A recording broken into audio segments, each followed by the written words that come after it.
So for advanced zero, it's 10 reps per leg, single-legged. And I put video here of Alyssa doing it on 2 legs. There would be nothing wrong with doing 20 reps per set, 2 legs. Now, what we're gonna do is you're gonna do that 10 each leg, but before steps 2, 3, 4, 5, and 6, you're gonna get a full 5 sets, essentially to failure because of how far you stand, right? So if you hit failure, if you can't get up, you just stand a little bit closer. So full 5 sets to failure on advanced zero. This is our first line of defense, whether it be walking or decelerating. First thing that hits the ground is that heel, or going to jump off one foot. In a lot of sports, you end up planting through the heel. Plus, this just gets a lot of blood flow all the way up under those knees as well as in the front of the ankle. So if we're gonna be trying to improve that ankle mobility, it makes sense to also be addressing the other side of the ankle. We run into problems when we neglect some area of the body. So the answer is inclusion, not exclusion. The front of the ankle is important. With body weight alone, we can really get an incredible effect.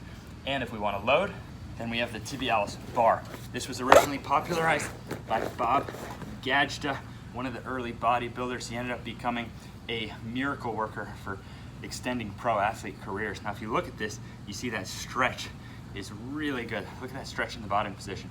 So here, we're doing 10 reps before steps 2, 3, 4, 5, 6. 5 sets of 10, but 10 means this. If you hit 10 and it's not that challenging, keep going, okay? We're talking about 5 sets to failure. This is not a drill. Tibialis training is not a drill. Tibialis training is strength training. The same way you would get strong in any area of your body. We can get elite tibialis. Any of us can get elite tibialis compared to the norm because almost no one is training this area. Fell out of style, stopped being produced. My Australian buddy, the home gym guy, revived this tib bar. Now it makes it so easy to push to failure. So if 10 is easy, go to failure, add a little more weight the next set.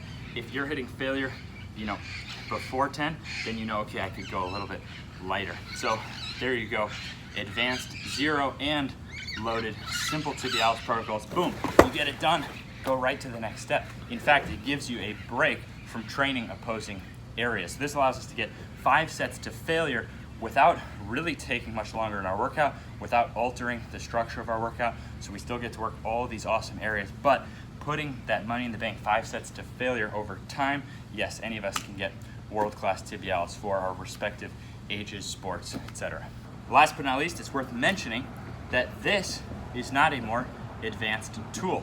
Yes, I think you should master your body weight first because then you can't cheat it. You have to get good with your own body weight. This is gonna give us a really strictly measurable relationship between training and real life. However, once you've got that body weight down, yes, this allows even more precise measurement, but as I put a video of Alyssa here, it also allows greater regression. What about someone who can't even walk? What about someone who can't really get much distance on the body weight version of tibialis raise, so they can't get much stretch?